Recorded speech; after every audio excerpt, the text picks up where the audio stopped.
Buenas tardes, noches a todos. Y gracias una vez más por asistir a esta conferencia, que es la última del ciclo de conferencias que programamos desde la Asociación del Avellano con motivo del 10º aniversario de la ocupación de estos locales, que es la sede de la asociación. La conferencia de hoy versa sobre la romería de Miera, sobre la zarzuela hecha en torno a la romería de Miera. Yo no voy ni a entrar en el tema, porque para eso tenemos a don Francisco Gutiérrez Díaz, que es experto en esa materia, que nos lo va a hacer ver y oír dentro de unos momentos. Es historiador, es escritor y vamos a decir probablemente, yo diría seguramente, el hombre que más conoce de historia del arte vamos a poner Cantabria, para no ser demasiado ambicioso. Y muchas otras cosas que hemos convenido, por no dilatar el tema, que formaría parte de su currículum, pero que, bueno, es que él prefiere que nos quedemos aquí. Por lo tanto, yo te cedo la palabra, Francisco. Pues nada, muchas gracias y buenas tardes a todos. Efectivamente vamos a acercarnos un poco a la historia de esta zarzuela, la romería de Miera, que se estrenó el 26 de marzo de 1890, nada menos que en el Teatro de la Zarzuela de Madrid, y que cosechó además un enorme éxito que se prolongó, como veremos, pues por espacio de bastantes años y en muchos escenarios diferentes. La romería de Miera es una zarzuela de género chico, porque tiene un acto. Digamos, es una zarzuela pensada para que su duración sea 1 hora de representación. Aprovecho para contar un poco, porque yo me pongo un poco de mal humor hoy en día cuando oigo por la televisión que hablan de repente del tema de la zarzuela y todos dicen, la zarzuela, nuestro género chico. No. El género chico es una cosa, la zarzuela no es que sea otra. El género chico es una parte de la zarzuela, pero la zarzuela no es el género chico. Para, digamos, ambientarnos un poco en lo que es esto, en lo que es una zarzuela, voy a explicar brevísimamente dónde surge y cuándo este asunto de la zarzuela. Todos sabemos que en Madrid existe un palacete donde casualmente hoy día vive el rey de España, que se llama el Palacio de la Zarzuela. Está en un sitio que fue un coto real, era un lugar donde los reyes de la Casa de Austria, sobre todo, iban a cazar. Y entonces, como era un paraje lleno de zarzas, se le conocía con el nombre de la Zarzuela. En aquel paraje, Felipe IV, que era muy amante de la caza, mandó hacer un palacete, pues para que cuando estaban en plena cacería o volvían cansados, tuvieran ahí pues un lugar de reposo y de asueto.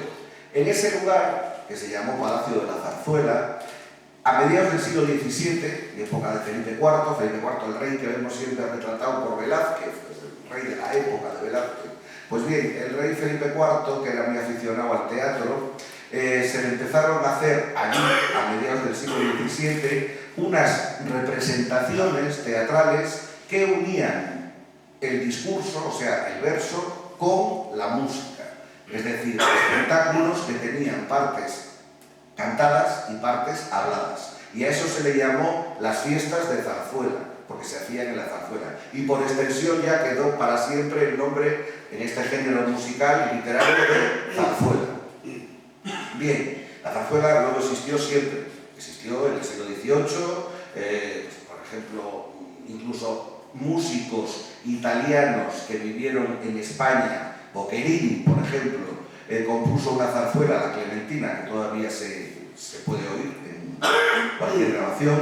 Es decir, zarzuelas hubo siempre, pero es cierto que desde 1850 hasta 1925 la zarzuela se convirtió en España en una especie de fiebre una afición tremenda que hizo que durante toda esa pila de años, cerca de 100, cerca de 80, para ser más exactos, pues todos los teatros de Madrid estuvieran programando, o casi todos, continuamente zarzuelas.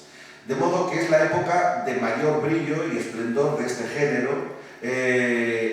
Se calcula que existen unas 30.000 zarzuelas, que se dice pronto, muchísimas, de las cuales han quedado para la historia, pues algunas, claro, no todas, ni mucho menos. Y la zarzuela, que empieza, como digo, a revitalizarse en 1850 más o menos, en general tenía en esos años 2 actos, 3 actos, a veces hasta 4 actos, por lo tanto eran funciones que duraban 2 horas o 3. Pero allá por el año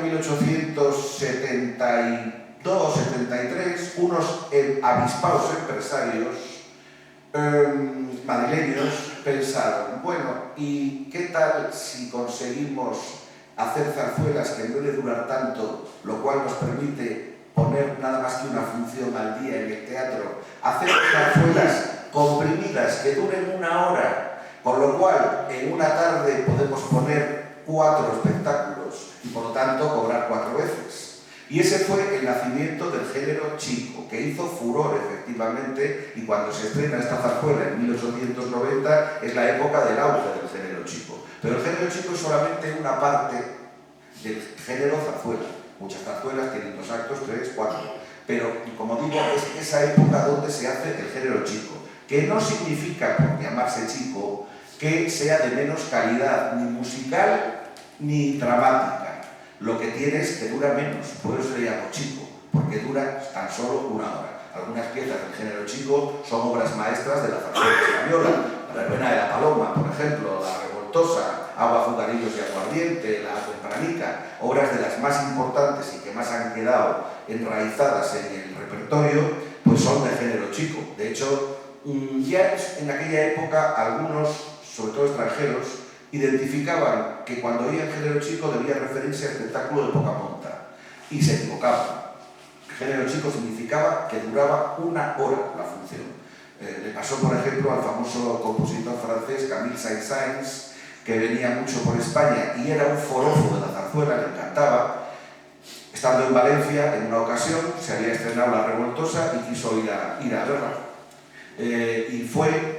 Y cuando oyó la obertura de La revoltosa, se arrimó al que estaba al lado suyo, al oído, y le dice: oiga, ¿y si aquí llaman a esto género chico, a qué llaman ustedes género grande? Porque le pareció una música tan excelente que no le pegaba la denominación chico.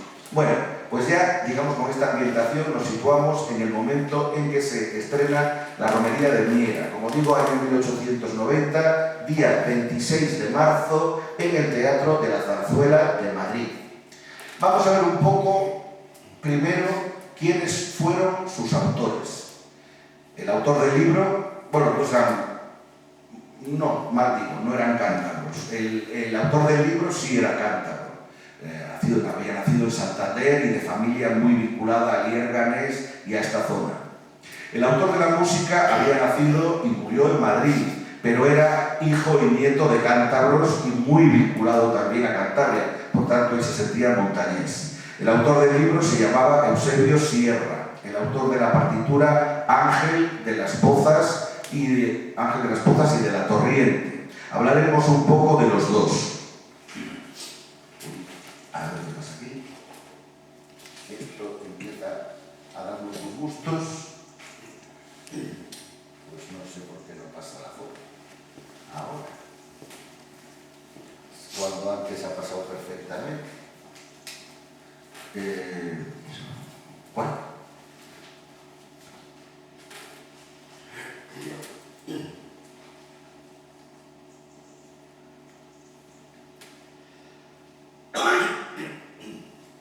Perdón, a ver si conseguimos. Si no, prescindimos de las fotos, pero vamos, que siempre parece que es más llevadero.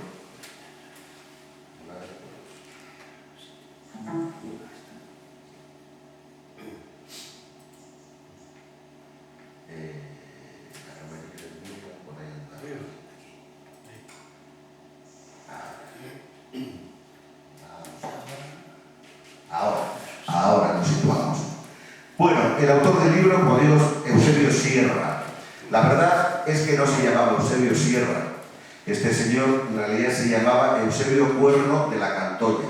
Lo que pasa es que el apellido Cuerno pues, no le parecía propio para un autor teatral, ni bonito. De tal manera que, como su padre se apellidaba Cuerno Sierra, adoptó el apellido de su padre para todo, el segundo apellido de su padre, y con él ha pasado a la historia.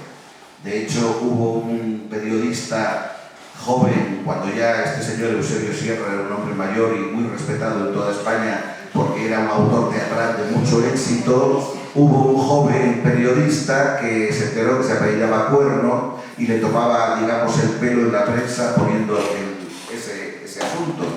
Y entonces, a pesar de que era tremendamente paciente y un hombre de gran educación, Eusebio Sierra un día se cabreó tanto que en aquel momento que él dirigía el periódico La Atalaya, le mandó al jefe de redacción que incluyera en un artículo dirigido a ese joven unos versos que decían: mira, joven imprudente, que la gente ha conocido que pones en mi apellido lo que quitas de tu frente. Luego le pareció demasiado duro aquello y le mandó al periodista, al redactor, que lo quitara. Pero esa fue digamos, la anécdota. Eusebio Sierra nace en Santander, como digo, nace en Santander el día 8 de julio de 1850, pasa su juventud en Santander, empieza a estudiar abogacía, pero no le llama la atención, su padre está trabajando en América, le hace llegar su deseo de no seguir con la carrera porque a él le gustan las letras, el periodismo, la poesía, etc. El padre le dice que ni hablar, que es una pena todo lo que ha gastado y que tiene que seguir, pero Eusebio, que era decidido, coge un barco, se marcha a América, se pasa un mes con su padre y le convence para dejar los estudios de Derecho.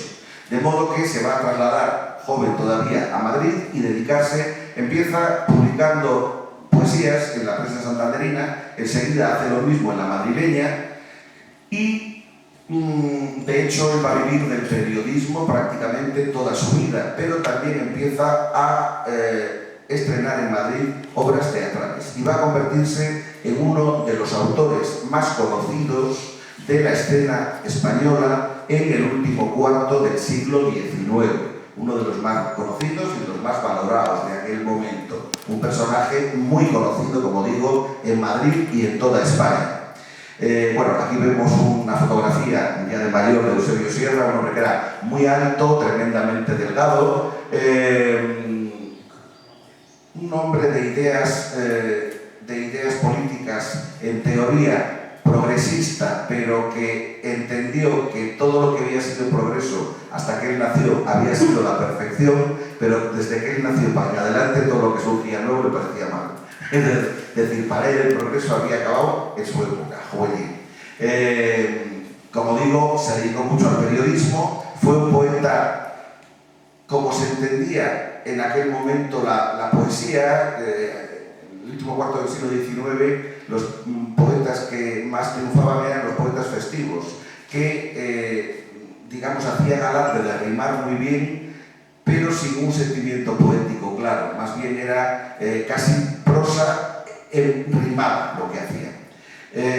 Bien, como digo, empieza a estrenar obras de teatro en la corte, por ejemplo, triunfa con Vestirse de ajeno, esta obra al poco tiempo, Específico moral, Vencer por sorpresa. Aquí pongo algunas de las obras que él estrenó en aquellos años 70, 80 y 90 del 19, pero fueron muchas. Y además es curioso porque siempre conoció, salvo en un caso que luego diré, siempre conoció el éxito. Normalmente los autores teatrales, por conocidos que fueran, solían a veces triunfar y a veces fracasar. Eusebio Sierra siempre triunfaba, o sea, siempre sus comedias eran acogidas con agrado y con aplauso por la prensa, o sea, por la crítica y sobre todo por el público.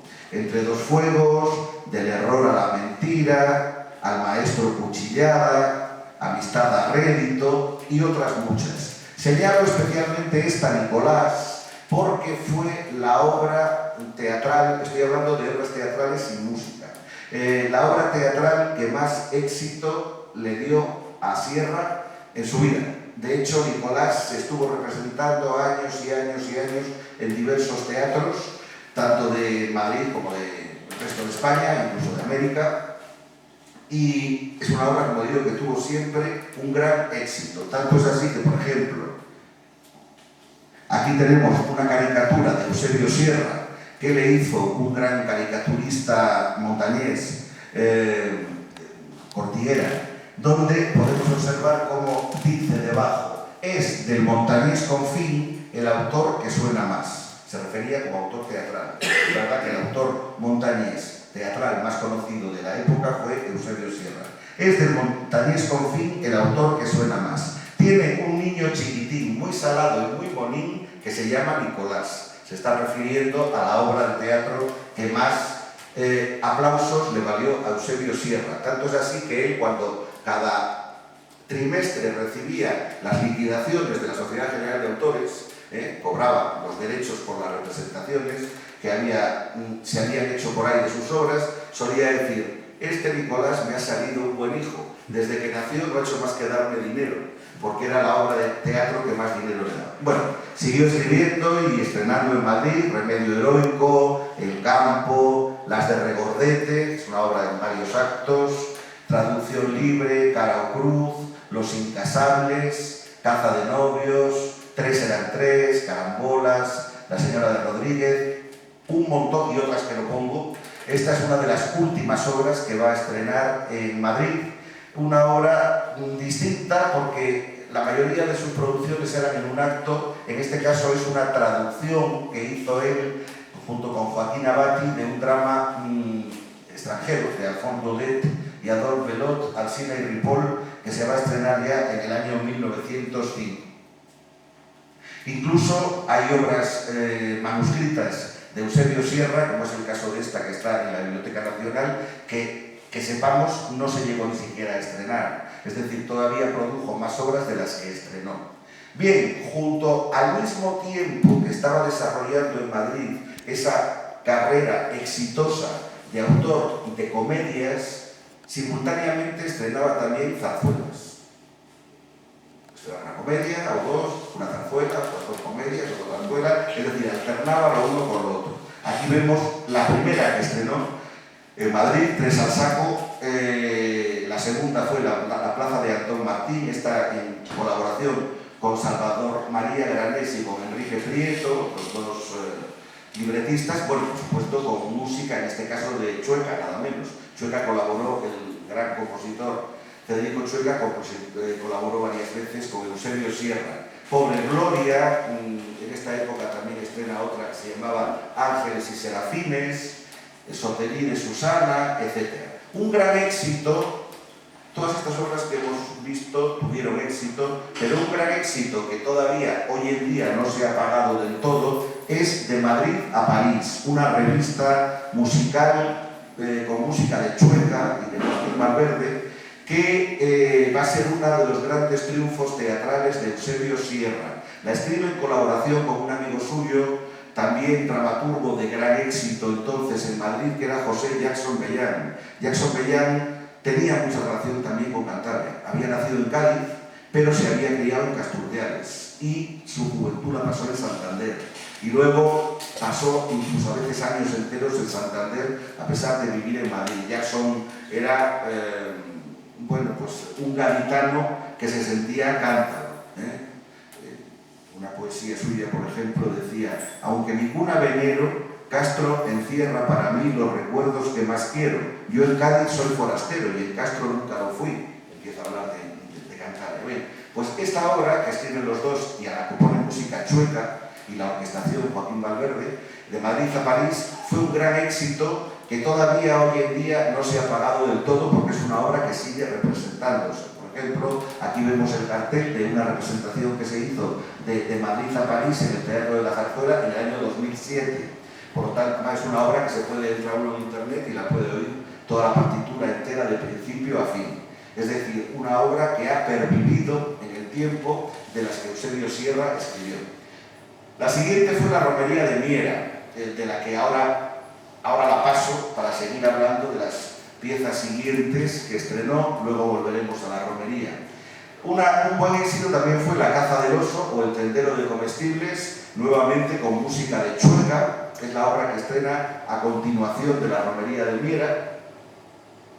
La estudiantina, La noche de San Juan, es un intento que hace Eusebio Sierra de revalidar el éxito que había tenido con la romería de Miera. Quiero decir, cuando Sierra en 1890 decide hacer el libro de la romería de Miera, es consciente que está emprendiendo un campo nuevo, que es el de la zarzuela regional. Por aquella época, las zarzuelas que se estrenaban en Madrid, la mayoría o eran simplemente de costumbres o eran de madrileños, chulapos, chulapas, tal. Sin embargo, con la romería de Miera, Sierra abrió el camino de la zarzuela regional, una obra que se desarrolla en un punto concreto del campo español, con la partitura, muchas referencias a la música popular, en ese caso montañesa. Entonces, como funcionó tan bien la romería de Miera, quiso seguir explotando el filón y estrenó La noche de San Juan,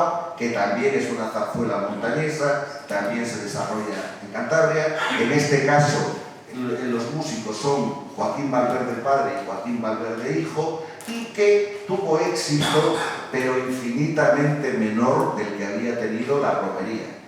Ni de lejos se alcanzó el éxito de esta obra al que había tenido su predecesora. La obra siguiente, también una obra importante de Eusebio Sierra, es San Antonio de la Florida. Digo importante porque en este caso el compañero suyo poniendo la música es nada menos que Isaac Albéniz. Albéniz casi no compuso zarzuelas y es un verdadero honor que un grandísimo de la música española como Isaac Albéniz colaborase en esta obra con Eusebio Sierra. Obra que todavía también se representa a veces en el año 2003. Bueno, esta se llegó a representar incluso en Bruselas, traducida en francés. En el año 2003 se ha representado en el Teatro de la Zarzuela de Madrid y su partitura también se puede oír en cualquier grabación porque las hay. Botín de guerra. Nuevamente sigue intentando Sierra explotar el filón montañés. Le había funcionado maravillosamente con la romería de Miera, le había funcionado medio bien con La noche de San Juan y vuelve a insistir con Botín de guerra. Botín de guerra es una zarzuela que se desarrolla también en Cantabria, una zarzuela que tiene muchas referencias al folclore montañés, a la que pone música, en este caso nada menos que Tomás Bretón, uno de los genios musicales de la España de finales del XIX, el autor de La verbena de la Paloma, pero también de óperas como La Dolores, por ejemplo, y de tanta música sinfónica. Es curioso, Botín de guerra tuvo un buen éxito, más que La noche de San Juan, pero no consiguió igualar el éxito de la romería de Miera, lo cual es curioso, porque tengo que decir, sinceramente, que es mejor el libro de Botín de guerra que el de la romería, y es mejor la partitura de Botín de guerra que la de la romería, pero son misterios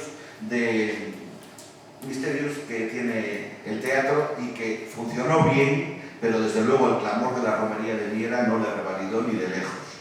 Aquí vemos una portada de la partitura de Botín de guerra, una obra que se desarrolla en la Guerra de la Independencia en una aldea costera montañesa. Una de las zarzuelas más importantes que escribió Sierra, en este caso en colaboración con Marcos Zapata, fue Covadonga. Covadonga es prácticamente una ópera, una gran obra en 3 actos que dura del pie de 3 horas y media o 4, a la que puso música el gran Tomás Bretón, que constituyó un éxito tremendo y que todavía hoy en día, si queremos, podemos escuchar su partitura completa. Esta obra ha sido, por ejemplo, representada por última vez en versión concierto en febrero del año 2008 en Asturias. Y esta grabación está difundida en internet, es una obra realmente operística, 100%, una de las obras maestras de la zarzuela española, sin duda. Bueno, el último intento de acercarse a la montaña para una nueva zarzuela que hizo Eusebio Sierra fue Blasones y Talegas. En este caso lo que hace en el año 1900 es adaptar la novela de José María de Pereda, que se titula así, Blasones y Talegas, al teatro. Es una obra que ya no es de género chico, es en 2 actos, a la que pone música nada menos que Ruperto Chapí, algunos musicólogos reconociendo las obras magistralísimas que tiene Chapí. Alguno hay que dice que la partitura de Blasones y Talegas es de las mejores de Chapí. Sin duda, la mejor obra que escribió Sierra en su vida fue esta. Es una adaptación magnífica y, sin embargo, la obra fracasó por completo. Es la única vez que fracasó Eusebio Sierra, lo cual es curioso, porque justamente fracasó en su obra maestra, lo que son las cosas. Y Chapí, que siempre triunfaba y era, pues también fracasó con esta obra. Se hundió en el Teatro de Apolo en su estreno y estuvo años olvidada. Lo curioso es que pasan los años, muere Pereda, muere Chapí, el autor de la partitura, y allá en el año 18, en 1918, a un empresario teatral de Barcelona, del Teatro Tívoli de Barcelona, se le ocurre resucitar esta zarzuela que había fracasado tanto 18 años antes. Fue un éxito delirante en Barcelona, que se prolongó por muchísimo tiempo, y de Barcelona vino la obra a estrenarse en Santander, en el Teatro Pereda. Al estreno de Santander asistió el propio rey Alfonso XIII y la reina Victoria Eugenia, y fue un éxito de clamor. Curioso lo que es el teatro, que una obra que fracasa estrepitosamente en un momento, unos años después triunfa también de una manera clamorosa. Bueno, las últimas obras de Sierra, el Código Penal, una zarzuelita que estrena con éxito en Madrid, incluso llega a colaborar con un gran músico catalán, Enric Morera, en una ópera, La Devoción de la Cruz, que está basada en una obra de Calderón de la Barca, que se llama igual La Devoción de la Cruz. Bien, después de toda esta intensa vida que ha hecho Sierra en Madrid, él se había casado allá por los años 70 y muchos, 80, del 19, no recuerdo la fecha, se había casado con Eugenia Riaño Macías, que era cántabra, y en el año 1905 deciden venirse para Santander. Digamos, Sierra abandona la vida creativa de Madrid y la vida esa que tienen los autores teatrales y los a la farándula y tal en Madrid, y se vuelve a Cantabria. Sí que es cierto que siempre había seguido viniendo los veranos a veranear a Liérganes con su mujer. Toda la vida vinieron, a veces estaban hasta 3 meses de veraneo en Liérganes. Eusebio Sierra era tan enamorado de Liérganes que cuentan sus biógrafos que cuando otras personas al recibir una sorpresa decían Cáspita o Corcho, él decía Liérganes. O sea, le salía la expresión de Liérganes, era algo que llevaba muy grabado él dentro de sí. Bien, pues como digo, decide volver a Cantabria porque se le ha ofrecido la dirección de un periódico que se hace en Santander que se llama La Atalaya. Curiosamente, un periódico conservador, el que toda la vida había sido liberal y progresista, se siente muy a gusto en la redacción de un periódico conservador como era La Atalaya. Allí va a vivir dirigiendo este periódico pues los largos últimos años de su vida, porque va a estar desde 1905 hasta 1922. Él muere el 20 de marzo de 1922. En Santander se dedica a eso, a dirigir el periódico La Atalaya y también a ser gerente de la Electra Pasiega, una empresa que pertenecía a la familia de su mujer. En Santander sigue asistiendo a todas las interpretaciones teatrales, sigue muy vinculado a todo lo que signifique cultura y creación. Cuando vienen por Santander los que habían sido sus amigos, compañeros, digamos, en la elaboración de comedias, o vienen actores, pues Eusebio Sierra hasta se emociona, les abraza, pues, siente la nostalgia de aquella vida madrileña. Sin embargo, él va a tener un hachazo tremendo con la muerte de su mujer en 1911. Ya no volvió a ser nunca el que había sido. Era un matrimonio que había estado muy, muy unido, no habían tenido hijos además, y la muerte de su esposa a Sierra le afectó muchísimo, a pesar de que todavía vivió bastantes años. Y de hecho, cuando en el año 1920 muere José Estrañi, el que era director del periódico El Cantábrico y que había sido el primer director de la Asociación de la Prensa de Cantabria, por unanimidad es elegido para sustituir a Estrañi Eusebio Sierra, que era realmente el periodista más ilustre que entonces había en Santander. Bueno, aquí vemos una caricatura, una entrevista, una interview que le habían hecho a Eusebio Sierra. Aquí le vemos en su despacho de director del periódico La Atalaya, el que está ahí en medio, con los dos redactores. Allí prácticamente con él se formó aquel gran periodista y sobre todo gran poeta que fue José del Río Sáenz, Pic fue de alguna manera hechura de Eusebio Sierra, a pesar de que políticamente pensaban muy distinto. Y por ejemplo, en la Primera Guerra, cuando fue la Primera Guerra Mundial, aunque España era neutral, discutían mucho porque Sierra era aliadófilo, o sea, partidario de los ingleses, franceses, mientras que Pic era germanófilo, era partidario de los alemanes. Y a cuenta de eso, pues discutían bastante. Bueno, aquí vemos también a Eusebio Sierra en su faceta de director del periódico La Atalaya, y pasamos a hablar un poco del compositor, que no es este señor, no es este señor. Del compositor no puedo poner fotografía porque no conocemos ninguna foto de él. El compositor Ángel de las Pozas y de la Torriente había nacido en Madrid en el año 1865 y era nieto de este señor que vemos aquí retratado por Federico de Madrazo. Este señor, Ángel, se llamaba igual que el nieto, Ángel de las Pozas, Tabarga. Ángel de las Pozas era cantero y durante bastantes años trabajó en Cantabria, era de Valdecilla, sí, Solares, Valdecilla. Durante muchos años trabajó la cantería hasta que ya con cierta edad marchó a Madrid y allí se convirtió en un empresario constructor de tal calibre que amasó una inmensa fortuna. Tanto es así que incluso levantó un barrio entero que ha existido en Madrid hasta hace 30 años, que se llamó el barrio de Pozas. El barrio de Pozas todavía existen, claro, los edificios ya no, porque con el boom de los 80 por ahí se tiró todo, pero todavía existen las calles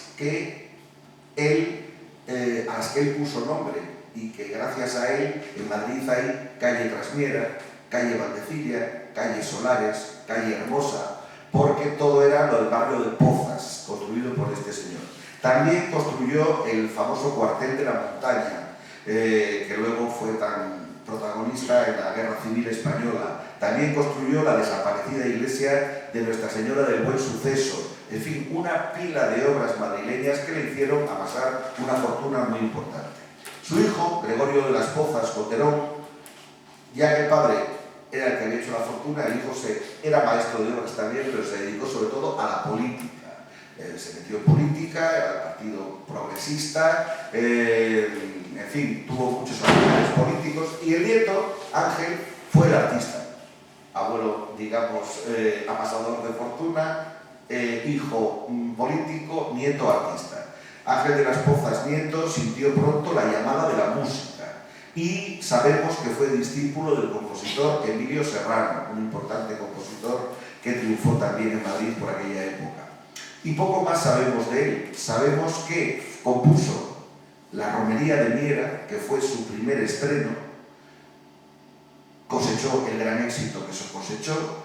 Después empezó a poner música a otra zarzuela, también con libro de Eusebio Sierra, que se titulaba El arte moderno, que nunca pudo concluir porque esta brillante promesa de la música española murió en plena juventud, creo que tenía 26 años por ahí, murió el día 26 de diciembre de 1891, al año de haber triunfado con la Romería de Miera. Por tanto, como digo, la biografía del pobre Ángel de las Pozas es breve, aunque su nombre quedó marcado por este gran éxito que fue la Romería de Miera.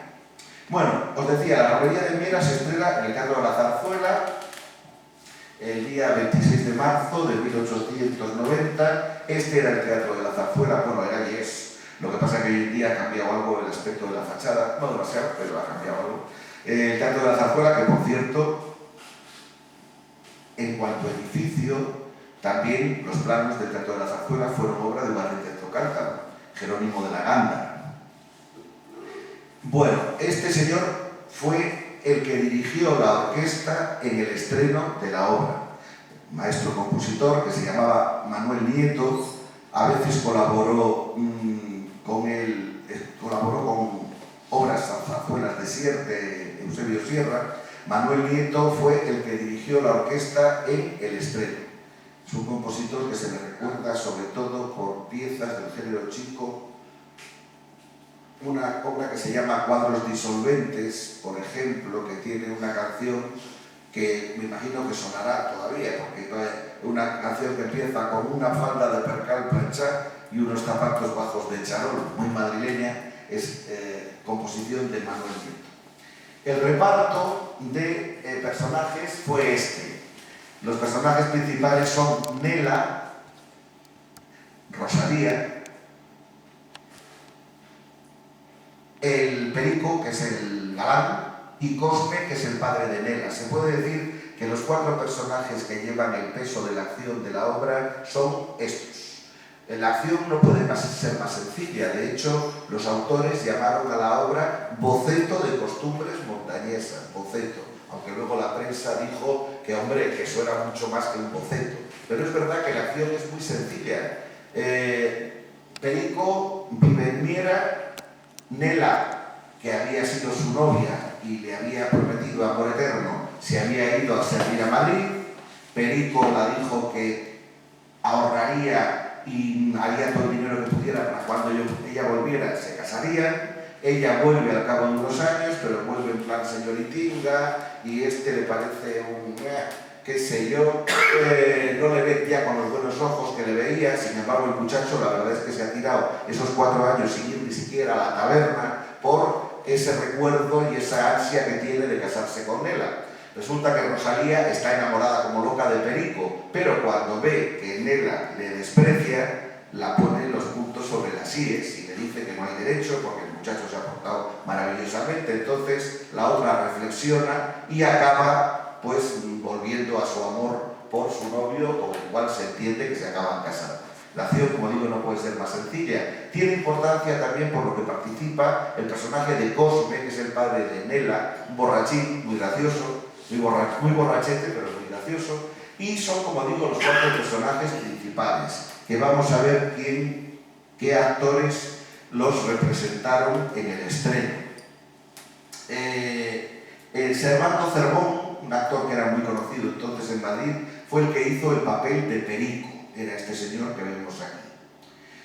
La que hizo de Nela, lógicamente en esta foto ya tiene 40 años más que cuando hizo de Nela, pero la que hizo la primera Nela fue una de las grandes damas de la escena española de finales del 19 y principios del 20, Leocadia Alba. Leocadia Alba fue una de las grandes figuras y curiosamente la que hacía de su rival Rosalía era la hermana de Leocadia Alba, Irene Alba, una actriz también no tan célebre como su hermana, Leocadia, pero muy célebre. De hecho, esta señora, Irene Alba, fue la madre de una actriz que habéis visto en películas de hace años, Julia Cava Alba, y fue la abuela de Emilio Gutiérrez Cava, de Julia Gutiérrez Cava y de Irene Gutiérrez Cava, actores también perfectamente conocidos.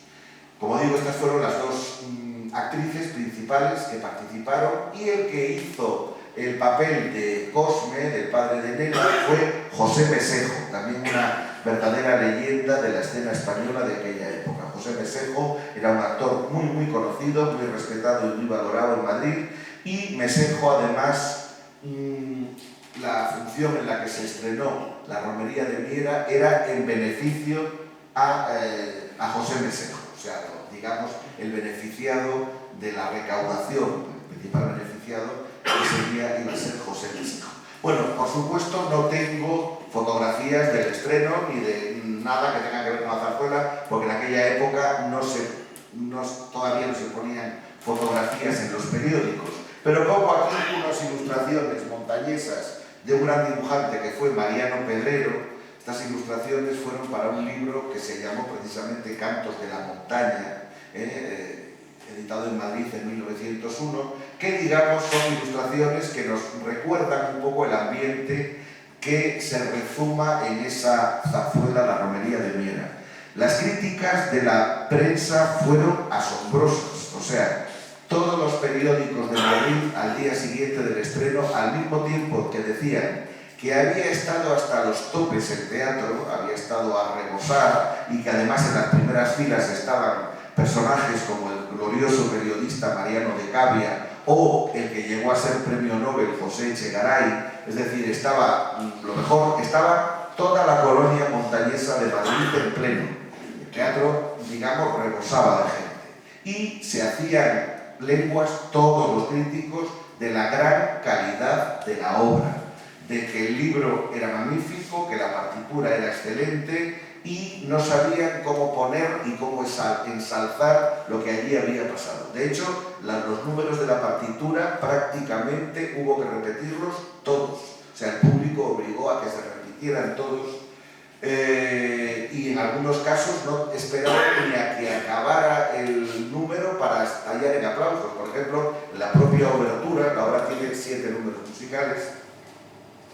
En la propia obertura, cuando después de un tiempo de vals de repente hay un ritornello que suena en la música de a lo alto, a lo bajo y a lo ligero, se creó tal fervor en la colonia montañesa que irrumpían todos en bravos, en ovaciones y en aplausos. Pero bueno, que se repitieran números musicales en obras de éxito no era raro. Lo que sí fue raro, tan raro que nunca había pasado, era que se obligase a repetir parte del texto, es decir, parte del libro. Eso nunca había pasado. Y sin embargo, en La romería de Miera hay un fragmento, un texto, donde cuando Nela, que ha vuelto de Madrid tan exquisita, le dice a su novio, Perico, que qué la podía ofrecer y qué pensaba que iba a ser su vida aquí, entonces él hace un largo parlamento que se conoce con el nombre de Elogio de la vida del campo, donde habla de todo lo que había de ser su vida cotidiana en Miera. Y está tan bien versificado y llamó tanto la atención, digamos, gustó tanto a todos los que estaban allí, que los aplausos obligaron por primera vez en la historia de la zarzuela a que se repitiera ese parlamento del elogio de la vida en el campo. Al día siguiente, los periódicos, algunos llegaban a comparar ese texto de Eusebio Sierra con obras del teatro clásico español, barroco. Algunos lo comparaban con García del Castañar, que es una obra de Francisco de Rojas Zorrilla del siglo XVII, de gran calidad. Es decir, el triunfo de la obra fue realmente estrepitoso y se prolongó durante mucho tiempo porque la obra, digamos, fue vista por muchísima gente. Es curioso, por ejemplo, un comentario de prensa de Luis Taboada, un escritor de la época, que decía: el que no haya ido a ver La romería de Miera no tiene perdón de Dios. Era su comentario sobre la obra. Bueno, aquí vemos escenas que dibujos de Mariano Pedrero, que nos pueden acercar un poco al ambiente. La obra se desarrolla justamente en la fiesta de San Mateo, que va a ser mañana, ¿no? Sierra conocía perfectamente cuando era la fiesta de Miera, las costumbres de Miera, y todo eso lo refleja en el libro de la zarzuela. Incluso aparecen los de San Roque de Río Miera, que vienen como todos los años, y todos los años hay pelea entre los de Miera y San Roque, y ganan los de Miera, pero los de San Roque se quedan al baile después y tal. Es decir, todo eso se reproduce perfectamente en la obra de Sierra y de Ángel de las Pozas. Bueno, distintas escenas. Esto es un fragmento de una carta de José María Pereda que escribe él a Francisco Mazón. Francisco Mazón era un amigo de Pereda, santanderino, que vivía en Madrid, y entonces Mazón escribe a Pereda para contarle el éxito que ha tenido la obra. Y Pereda le contesta, a su vez, a Mazón, digamos, que es el texto, digamos, de esta carta, donde donde Pereda, digamos, que alaba grandemente y se congratula mucho del éxito que ha tenido la obra. De hecho, dice, muy estimado amigo, el distinguido conterráneo, a ver, hombre.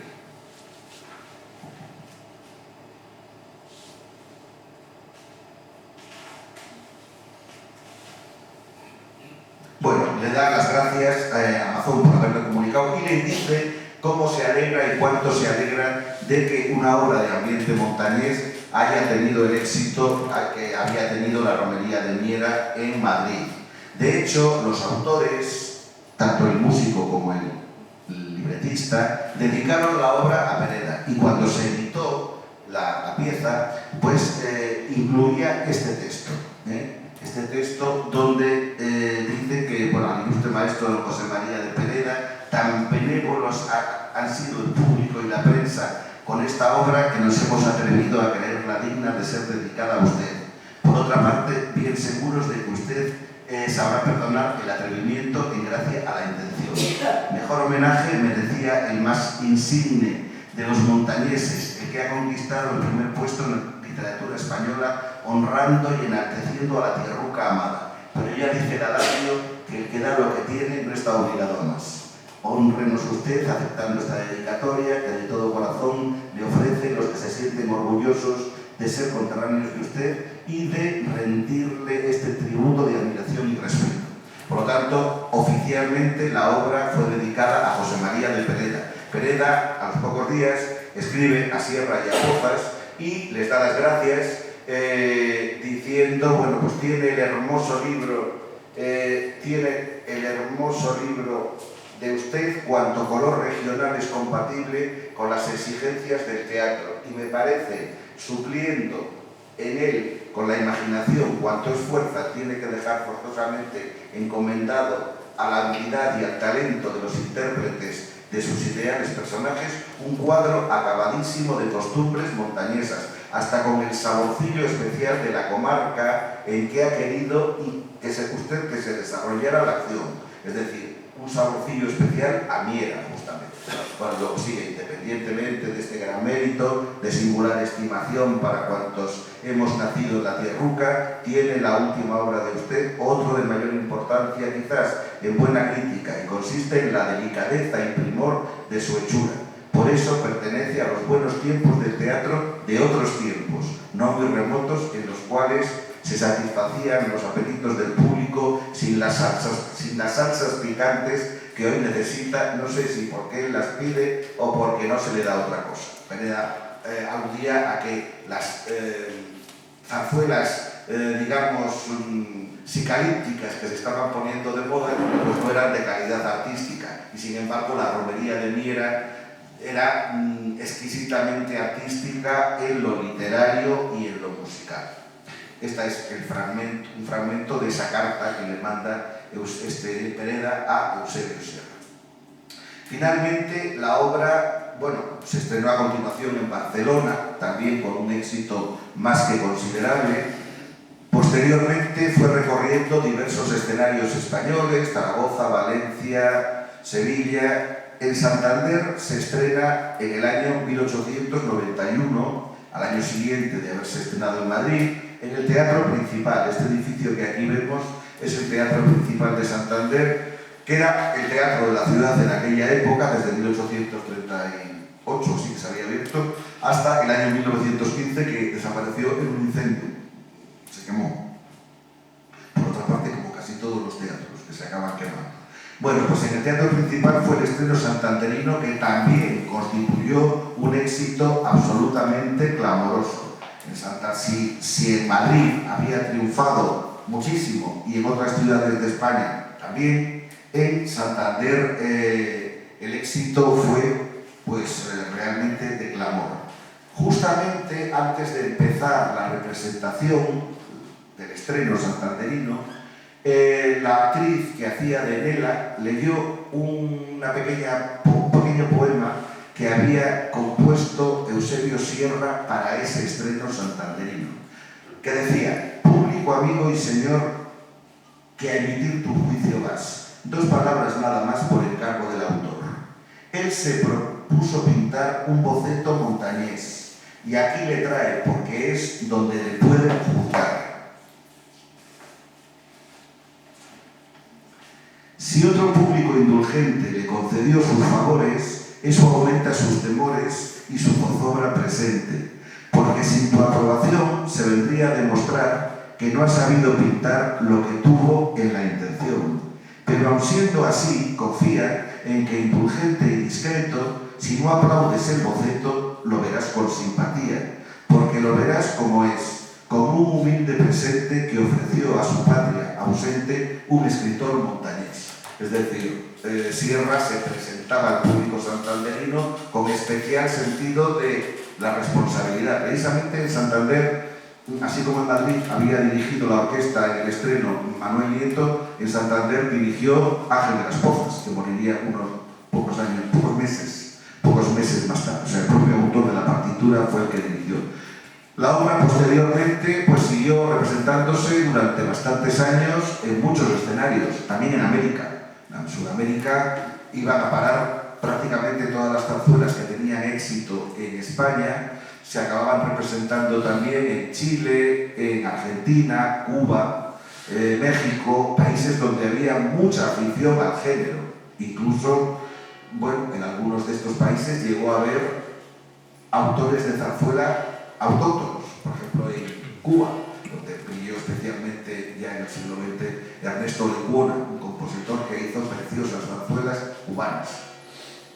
Por lo tanto, conoció unos años bastante extensos de representarse una y otra vez. Luego, como pasa con tantas obras, pues dejó de representarse, pero no cabe duda que sigue presente, quiero decir, todavía hace unos años se rescató su partitura para aquella ceremonia que hubo en el Parlamento de Cantabria con motivo del aniversario del Estatuto de Autonomía. Incluso fue arreglada para banda y fue interpretada, sobre todo su obertura, por distintas bandas de música en muchísimas ocasiones.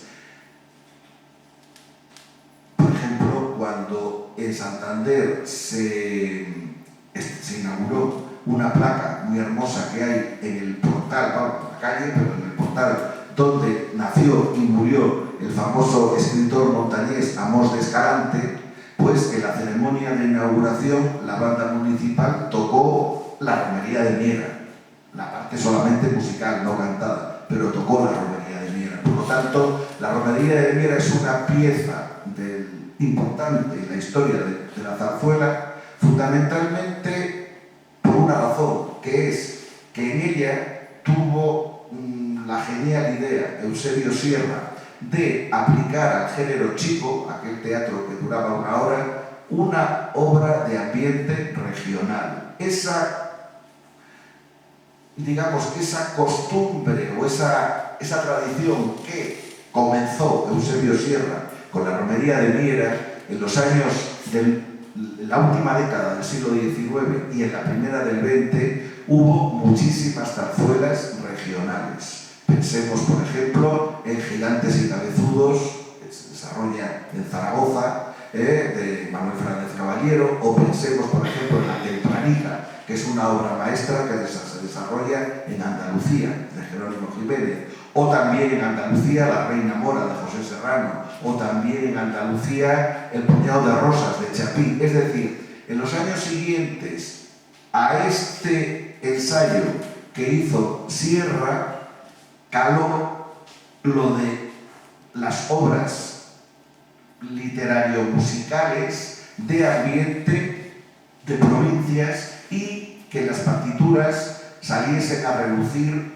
ecos de la música folclórica autóctona de cada lugar. Como digo, la romería de Miera fue importante en eso porque fue una adelantada, o fue la que abrió ese camino. Bueno, y prácticamente nada más que decir que ojalá y en el día que tengamos ocasión de poder escuchar en una buena grabación la partitura de la romería de Miera, como también la de otras zarzuelas montañesas que merecen conservarse o recuperarse.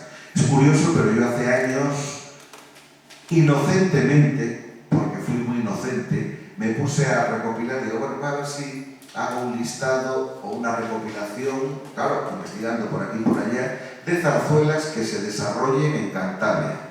Yo pensando que me podrían salir 20, 25, unas cuantas ya sabía yo que existían, digo 20, 25, 30. Hoy es el día que voy casi por las 200 que se desarrollan en Cantabria, o sea, es que es un horror las que hay. Pero bueno, de todas esas, realmente hay algunas que son magistrales. Sin duda, la más magistral por la extensión que tiene, que son 3 actos, y porque es una obra de una enorme enjundia, es El Salto del Pasiego, de Manuel Fernández Caballero, que es una obra que debería conocerse perfectamente por todo el que ame la música. Está la Romería de Viera y está, desde luego, muy digna de ser rescatada, Blasones y Talegas, también de Sierra, con música de Chapín. Esperemos que con el tiempo se puedan recuperar estas obras, que son un acervo importante en nuestro patrimonio cultural y que merece estar a disposición de la gente para que todos podamos disfrutar de ellas. Pues muchas gracias por haberme aguantado este rato, y si alguien quiere comentar algo o preguntar algo, pues no tiene más que hacerlo.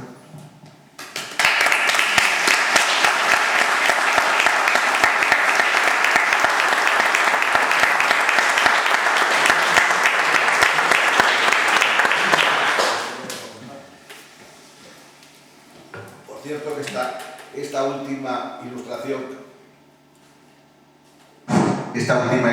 que he puesto, no sé si a alguno le sonará. Esta ilustración la hizo Mariano Pedrero para una fábrica de jabones que había en Santander, jabones y estearinas, que se llamaba La Rosario, una fábrica que funcionó durante muchísimos años y que era precisamente de la familia Pereda.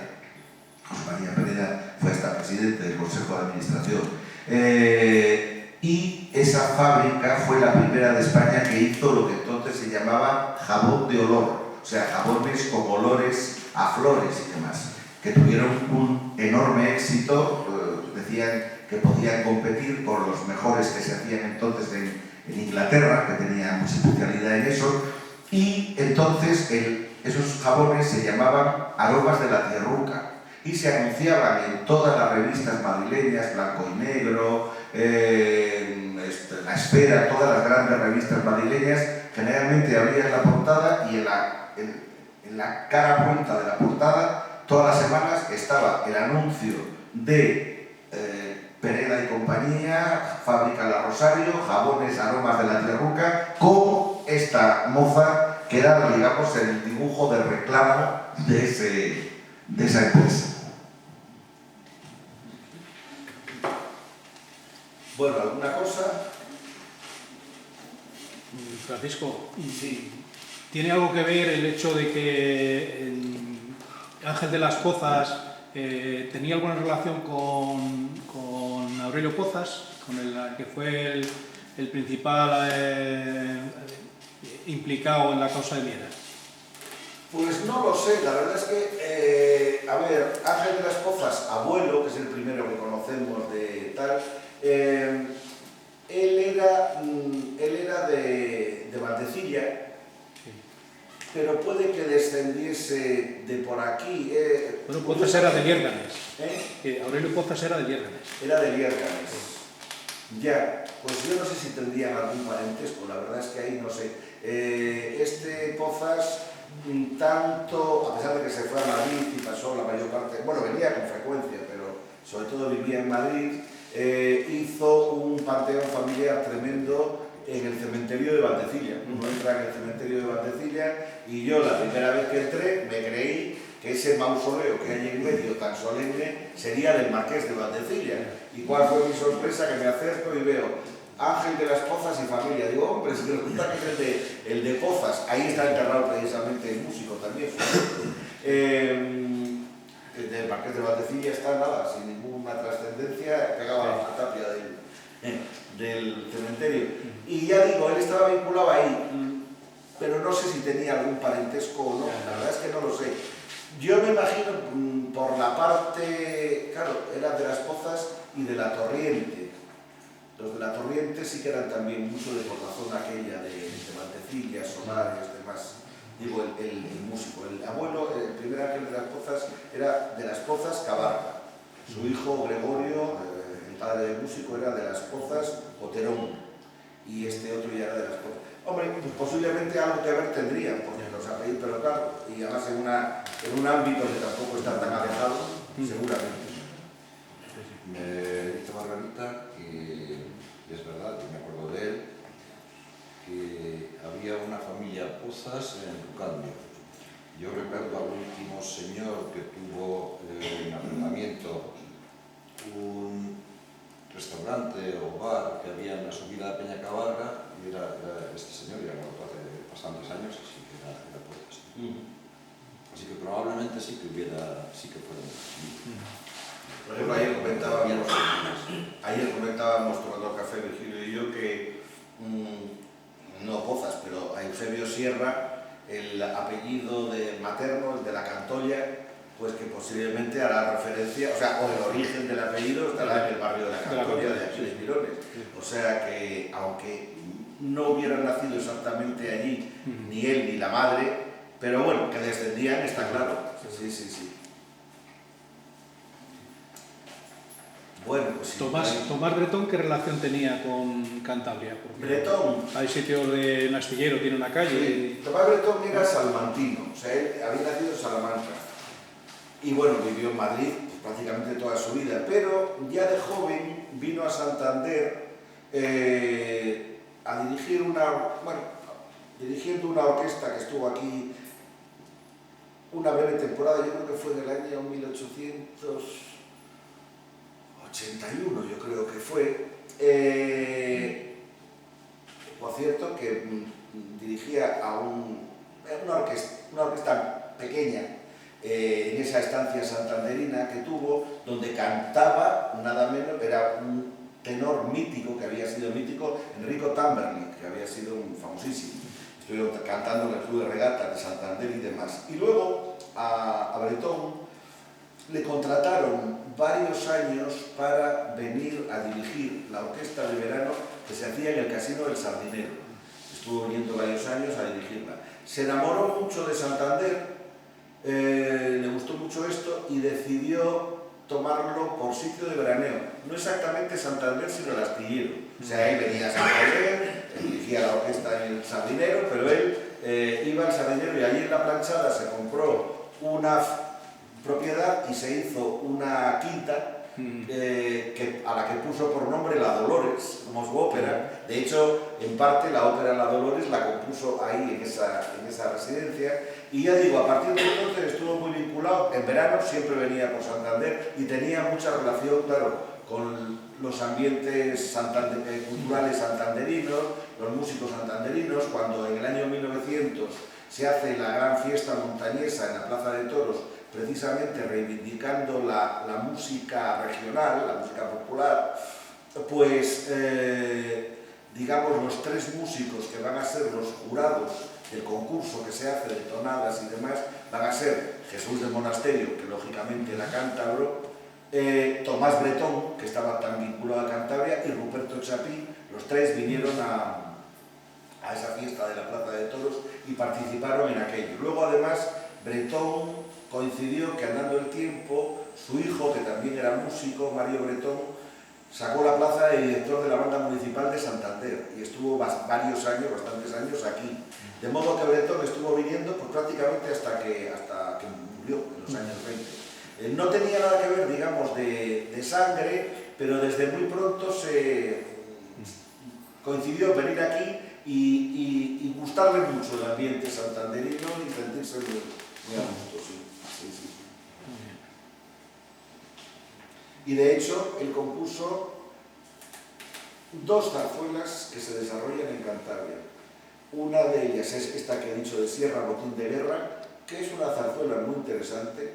El libro está muy bien. También tiene un parlamento del estilo del elogio de la vida del campo de la romería, que se ve que, como había triunfado tanto con ese parlamento, Sierra buscó otro éxito parecido con ese parlamentazo que tiene Botín de Guerra, y una partitura de Bretón muy buena. Pero además también luego compuso en el año 1900 otra zarzuela que en ese caso tenía el libro de José Jackson Bellar, que he hablado algo antes, y que también se desarrolla en Cantabria, que se llama La Cariñosa.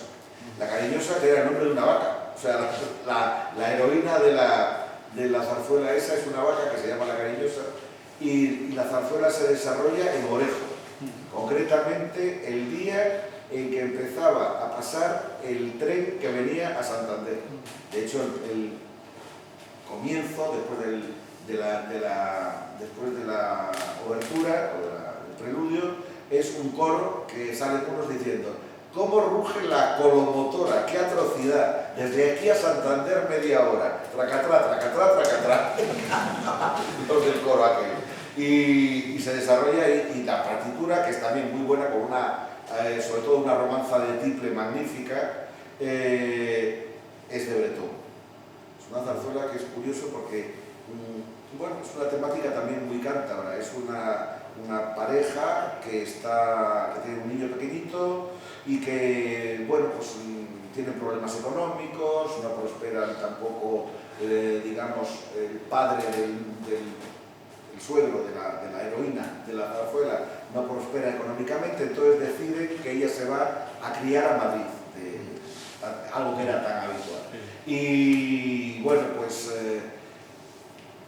su madre, que es una mujer muy avariciosa, la anima mucho a que se vaya. Sin embargo, pues su suegro, que dice: pero ¿cómo vas a dejar aquí a tu hijo, a tu tal, no sé qué? Una madre tiene que estar con el niño, no sé qué. Ella, la pobre, se debate entre eso y la necesidad de dinero, pero al final se decide a que se va, y resulta que cuando están a punto de irse, oyen un estruendo en la cuadra tremendo, y es que alguien ha entrado y le ha querido quitar el jato a una vaca que se llama La Cariñosa, y la vaca le ha metido un esto que le ha medio matado. Y entonces eso hace reflexionar a la chica y dice: si esta vaca ha defendido así a su jato, ¿cómo yo voy a abandonar a mi hijo?